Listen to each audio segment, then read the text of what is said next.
Kasi democracy tayo, eh. Katulad nitong kay Ma'am, Senator Risa Hontiveros, sa malalim na pagpupugay at paghingi ng paumanhin sa kanya, eh, ako talaga, eh, nakikiusap lagi sa kanya at humihingi ng paumanhin kung ako'y sumasalungat.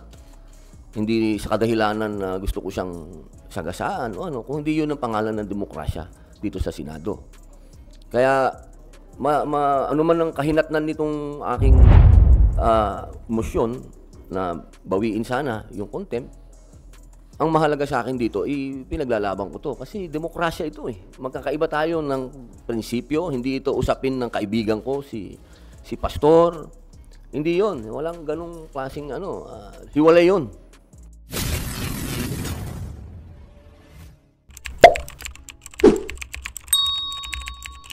Bismillahirrahmanirrahim. Wassalatu wassalamu ala rasulillahi. Assalamualaikum warahmatullahi wabarakatuh. Magandang hapon po, mga mahal naming kasama. Wala po.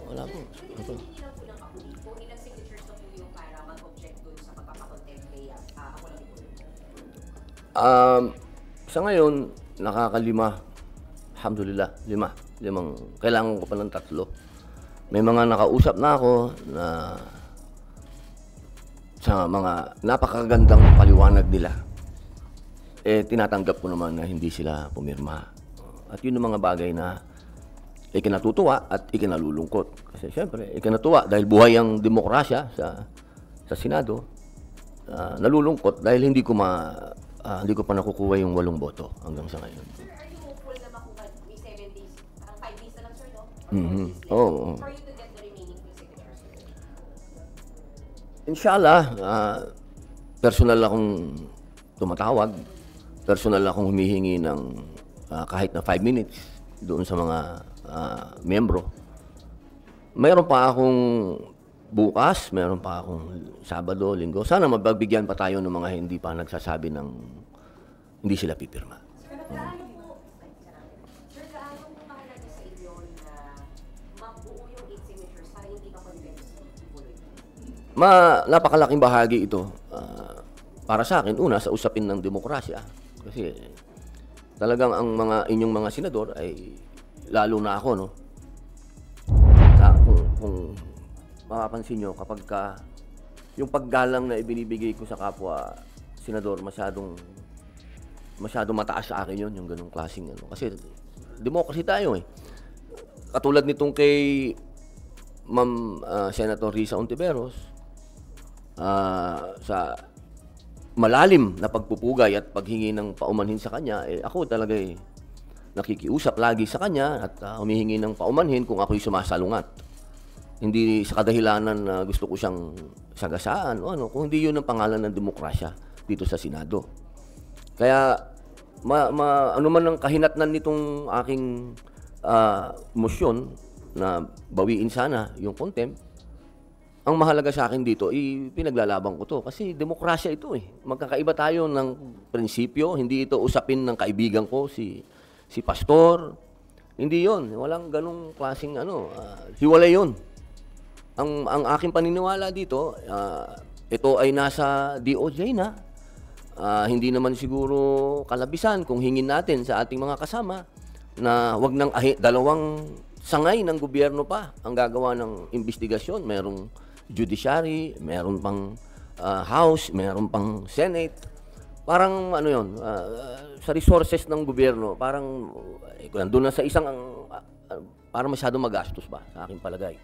Pangalawang punto, in aid of legislation, pagka inisip ko, kapag ito ay pinag-usapan natin ng palalimin ng umaabot sa iskandalo, eh parang para sa akin malinaw na ba to? Parang sa konstitusyon natin meron talagang paghihiwalay ng Estado at religion. Dito sa nakikita ko, pagka nagpatuloy sa ganitong proseso, parang sinasaklawan na ba natin, makakaroon ba tayo ng mga panukala na sasagasaan natin ang religion? Kasi ang papunta na to, eh. Hindi na, wala na kay Pastor yung napupunta na doon sa buong organisasyon, sa buong religion nila. Para sa akin, total, andyan ang judiciary, sila talaga ang pwedeng magsagawa ng investigasyon. Sila talaga ang pwedeng magbigay ng parusa. Aba, siguro pagkatapos nilang magdesisyon at kung ano ang ilabas ng judiciary, yun ang kunin namin sa legislative at doon kami, in aid of legislation, gumawa ng batas. Pero siguro sa pagkakataong ito, pinakamainam dito. Para sa akin paniwala, inuulit ko po, nirirespeto ko, ginagalang ko, para sa akin, karapatan ni Senator Risa Hontiveros na ilaban ito. Ako din po ay may opinion. At yan ang opinion ko. Nandyan na yan sa DOJ, iwan na natin sa kanila.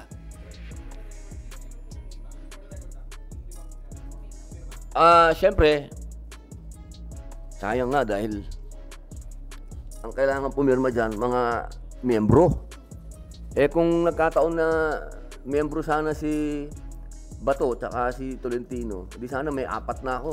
Ngayon, dadalawa kami ni Senator Go na PDP laban, si Ma'am Tita Mama Bear, Cynthia Villar, 3, si Ma'am Gabriela Silang Marcos, pang-4, at si Super Rider, Senator JB Ejercito. 5 kami. Kulang pa kami ng 3, boss. Tulungan mo naman ako.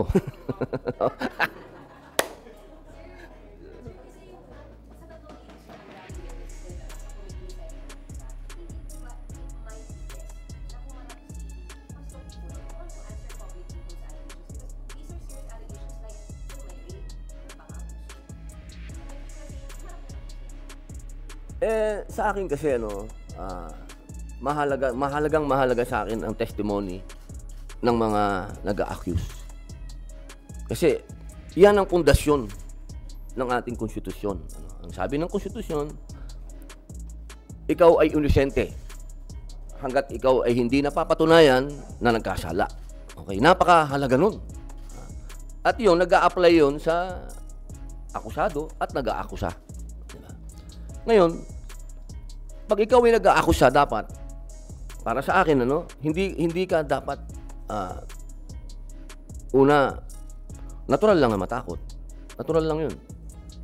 Pero, kung yung pinaglalaban mo at yung ginawa sa'yo, gusto mong magkaroon ng sapat na kaparusahan at maging aral at magkaroon ng mga batas patungkol dito, dapat nakikita natin ang mukha.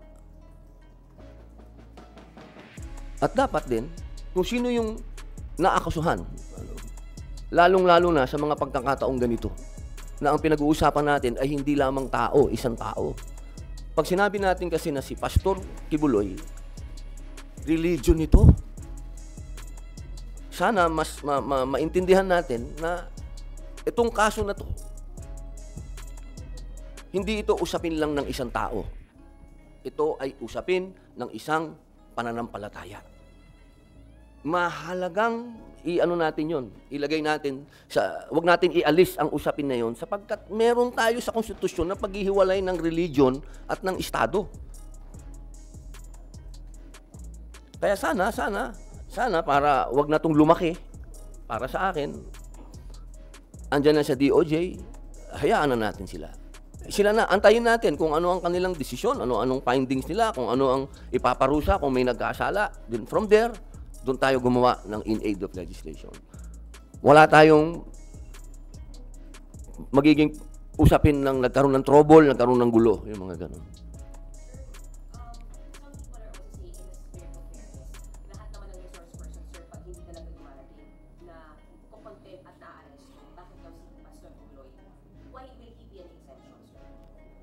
Kung maalala mo, ako wala akong relasyon kasi Aguila, yung isang kanilang kanilang inimbestigahan. Hindi ako pumunta kahit isang hearing nun. Kasi sa loob ko, nasa loob ko na yon na pagka ganito na ang pinag-uusapan natin ay grupo ng mga taong may pananampalataya. Nasa akin lagi yung teka muna. Medyo mag-ingat tayo sa usapin na ito. Hindi ito, yung hindi ko pagpunta doon, isa na yung, lahat naman ng hearing dito, kung pwede puntahan ko Pero yung hearing na yun, talagang hindi ako pumunta. Kasi nandun ako. Hindi ito bago. Itong kay Pastor Kibuloy, yun uli ang posisyon ko.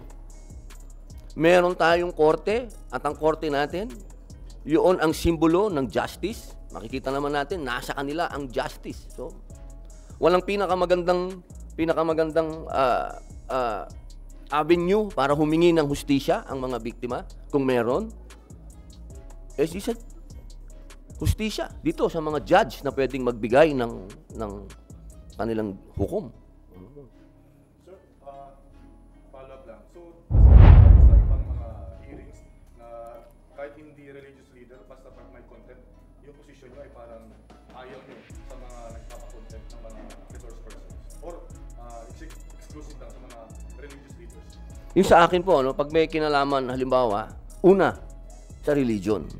Medyo, tayo dyan, ingat tayo dyan. Pagdating sa ganyang usapin, merong korte.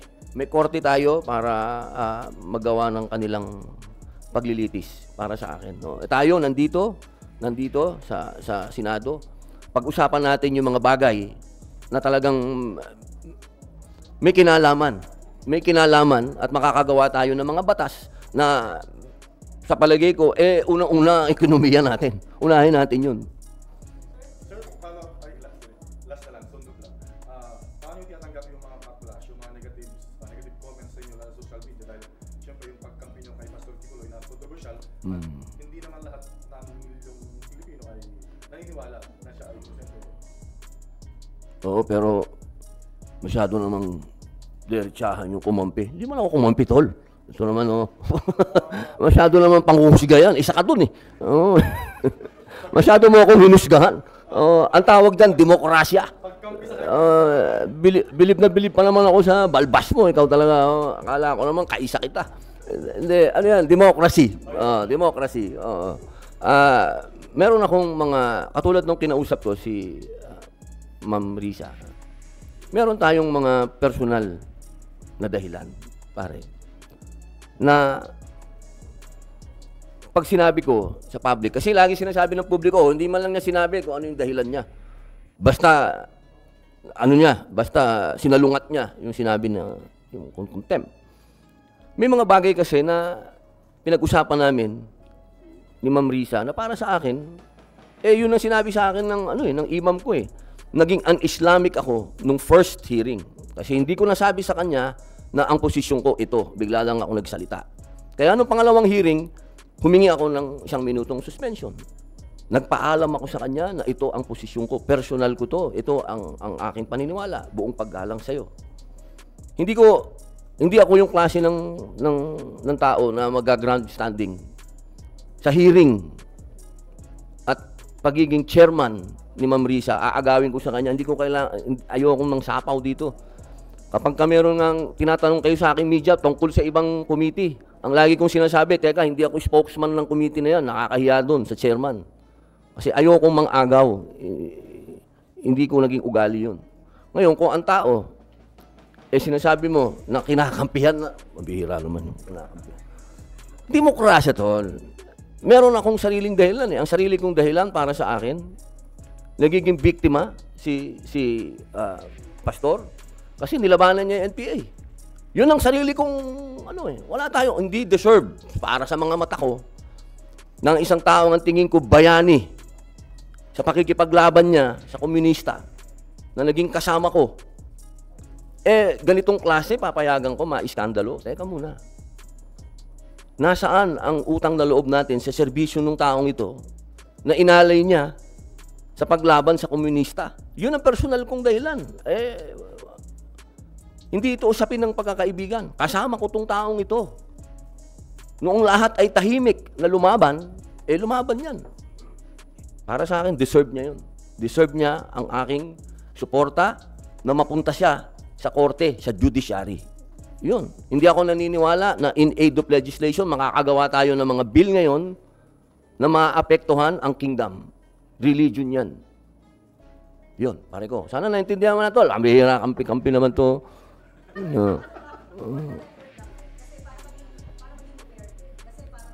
Ito pa isa. Sana naman hindi fair na naman ako.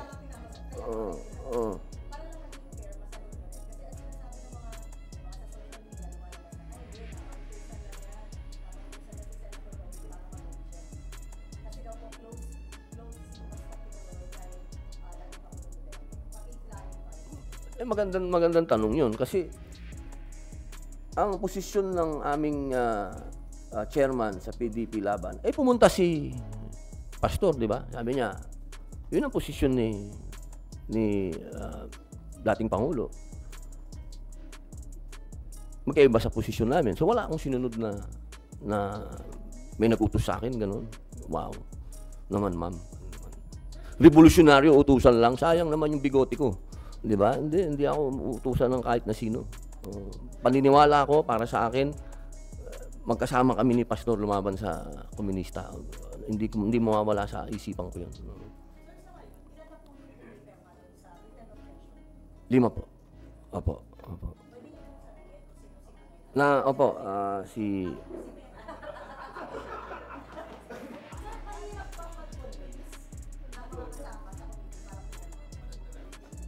Yung salita kasing convince, parang ano yun hindi ko pang naman ginawa yun. Kasi nirespeto ko naman lahat ang posisyon ng bawat senador. Siguro mas magandang magpaliwanag. Yun, nagpapaliwanag. Ipapaliwanag ko kung bakit ko sinalungat, yung gano'n. Hindi naman mahirap magpaliwanag. Siyempre, magpapaliwanag din sila. Binibigyan natin sila ng pagkakataong magpaliwanag. Katulad ni Senador Grace po, napakaganda ng kanyang paliwanag kung bakit hindi siya pipirma. Ganon din si Senator Raffy Tulfo. Yung demokrasya to hindi natin kailangan personalin yung mga bagay na mga ganito. Kaya ako hindi ako titigil na makumbinsi yung iba pa. Halimbawa, si Ma'am Pia ang di pa nakapirma, si Senator Mark Villar, yan. Magpapaliwanag tayo sa kanila.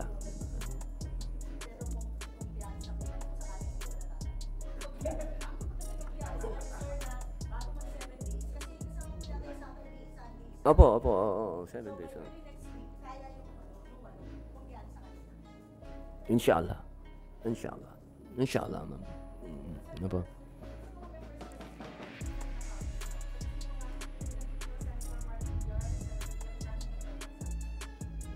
Napatingin ako kay attorney. Sino na ba mga nakausap natin? Si Ma'am Pia, hindi pa. Si Senator Mark, mga 2 araw na namin kinokontak pero hindi pa namin makontak. Sana kausapin na lang ni Tita Cynthia para mabawasan na ako ng Siyempre si Senator Coco, wala na dun sa numero kasi siya nga yung nandun di ba? Siya nga yung nag-contact dun. Titingnan natin. Alam mo, ang mahirap, na-tiyempo pa tayo sa buwan ng kababaihan kaya, di ba? Medyo...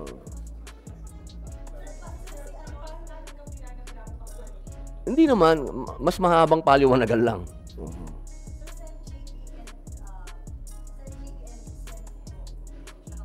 Tapos na po, nakapirma na po si Ma'am naman Ma'am, ito, sabihin ko na, para si... Senator Go, Senator Ejercito, Senator Cynthia Villar, Senator Marcos, tapos ako, pang 5.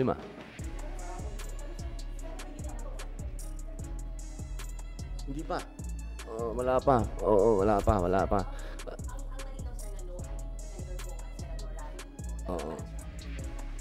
Yes, ma'am.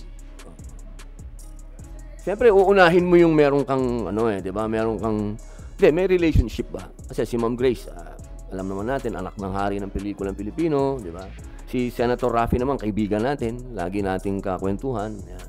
Susunod na lang yung mga alpha na medyo,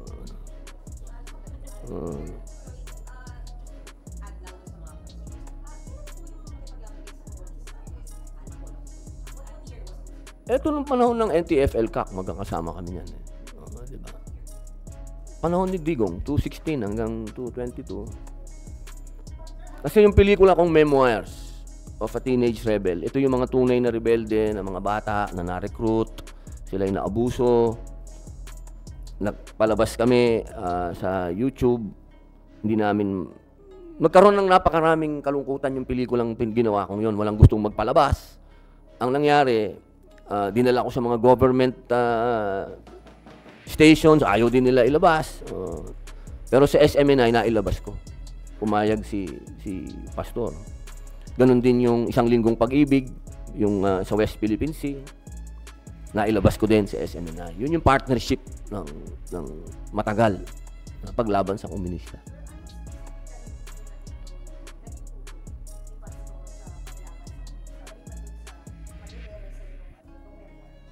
Marami po. Nung panahon po ng NTF-ELCAC, diyan po nilalabas ang mga data. Ang mga data, no? Ang mga, kung ano yung mga nangyayaring, halimbawa, galing sa AFP, yung mga tinatawag naming, kasi kami mismo nun, meron kaming mga pinupuntahan ng mga sumusurrender, binibigyan ng pag-asa ng gobyerno, binibigyan ng ayuda. Ako lang, ang dami kong pinuntahan na ganyan. Libo ang sumusurrender. Hindi mo mapanood sa ibang channel. Mapapanood mo sa SMNI. Napakahalaga nun. Napakahalaga. Sa usapin ng paglalathala ng ginagawa ng gobyernong maganda, napakahalaga nun.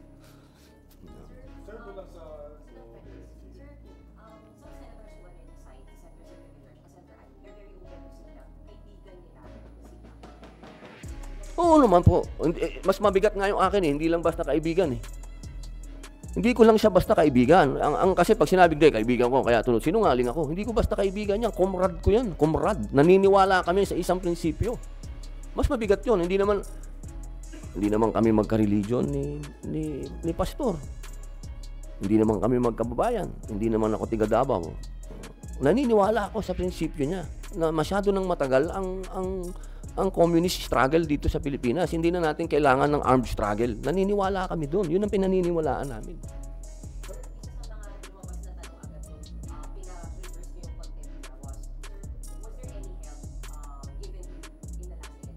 Una na yung dasal. Napaka-importante nun.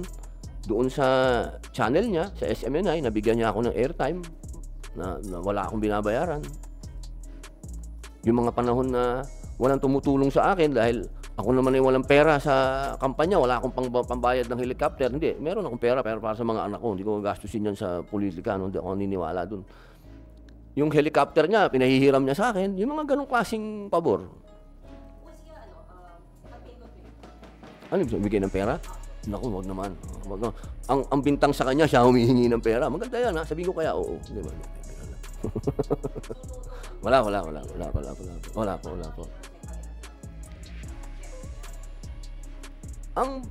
Sa akin kasi parang hindi naman yun para sa politika. Parang sa akin naniniwala siya na ako magiging instrumento ng Panginoon Diyos sa pagbabago ng bayan. Parang ganun. Kasi parang hindi naman maganda dahil pinahiram ka dahil kandidato ka. Siguro naman pinahiram niya ako dahil naniniwala din siya sa aking adhikain.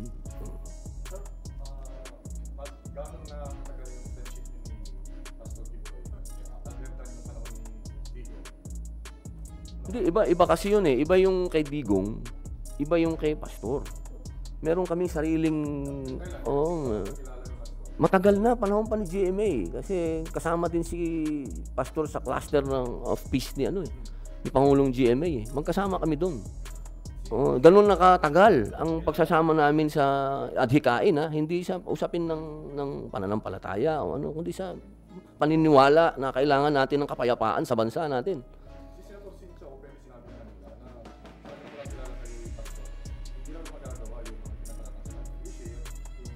Pag sinabi ni Mama Bear, panghahawakan ko yun.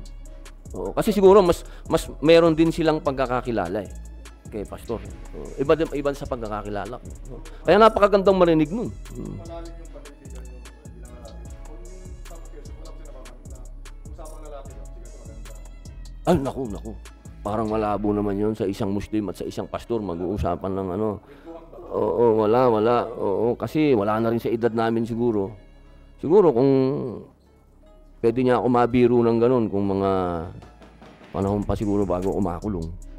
Pero ngayon na alam niyang takot ako sa asawa ko, hindi ako mabibiro ng ganun. Kahit na sino sa mga kaibigan ko, kakilala ko ngayon, hindi na putok yung ganun na sino yung maganda, yung ganun, hindi na.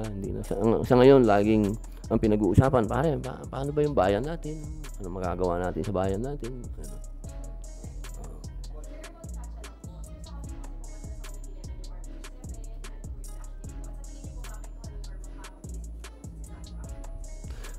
Alam mo, ma'am, bilang respeto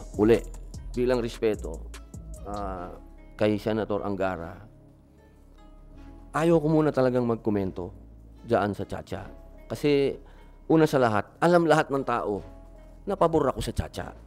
Napaka-bias, napaka-unfair para kay Senator Angara na sa kalagitnaan ng kanyang hearing, meron ako mga side interviews na hindi siya mabibigyan ng para sa akin, kanya ngayon to eh.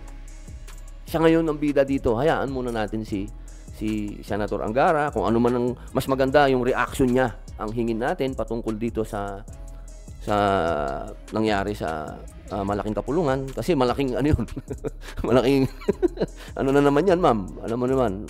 Ayokong mas maganda kung si Senator Angara tapos si SP ang magandang magbigay ng pahayag dito. Tapos mula sa pahayag nila, doon ako magbibigay ng pahayag para hindi ako sumasalungat kung saan man ang direksyon nila.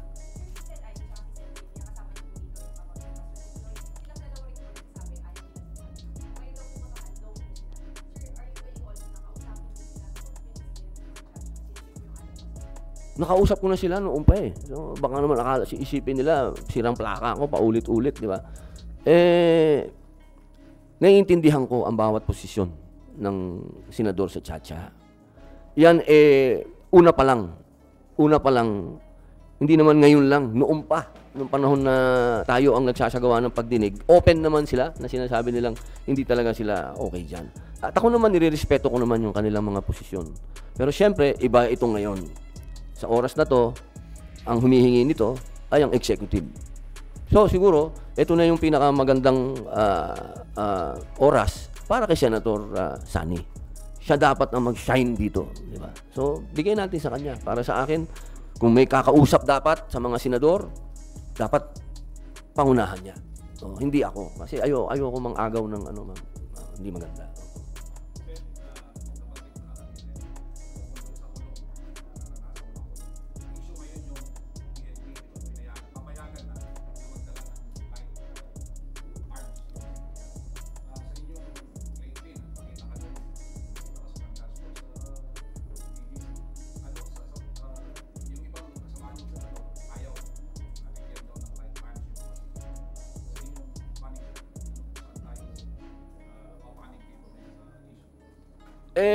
Napakaganda pong issue niyan.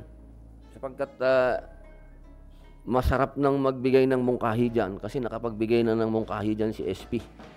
At napakaganda nung sinabi ni SP, sabi niya, sana magkaroon ng isang hakbang na yung mga bibigyan ng PNP ng karapatan na magkaroon ng long firearm ay maging reservist. Ang gandang ano nun para sa akin. Kasi tayo naman kung ano sabihin ng PNP, naniniwala naman tayo. Dapat paniwalaan muna natin yung sinasabi nila. At ganoon din naman, yung sinasabi ng ibang mga senador. Siyempre, kanya-kanya, demokrasya tayo, may kanya-kanyang opinion. Pero siyempre, ako, naniniwala ako sa opinion ni SP. Napakagandang opinion yun. Karapatan ng civilian yan. Karapatan nilang magkaroon ng baril. Pero siyempre, pagdating dyan sa long firearm, dapat, sana maging reservist sila. Mag-serve sila sa gobyerno, magkaroon sila ng proper training. Kasi alam niyo, ang problema sa bayan natin, hindi yung may lisensyadong baril at hindi yung, ang problema natin dito yung mga goons, yung mga outlaws. Yung lisensyadong baril, may record yan. Kapag nakagawa yan ng pagkakamali, napakadali mong matrace niyan, madali mong mahuli, yun ang paraan eh. Ang problema natin, ang pagdiskitahan natin, yung mga hindi sumusunod sa batas. Pero yung mga may LTAP, dumaan na yan sa proseso para magkabaril. Ang kailangan lang, bigyan natin ng responsibilidad. O binigyan sila ng pagkakataon na mag-ari ng mahaba. O bigyan din natin ng pagkakataon, mag-servisyo sila sa bayan. Maging reserve sila. Napakaganda nung sinabi ni SP.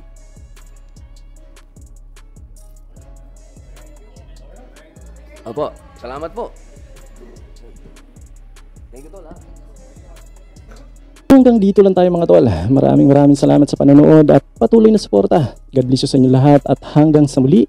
Paalam!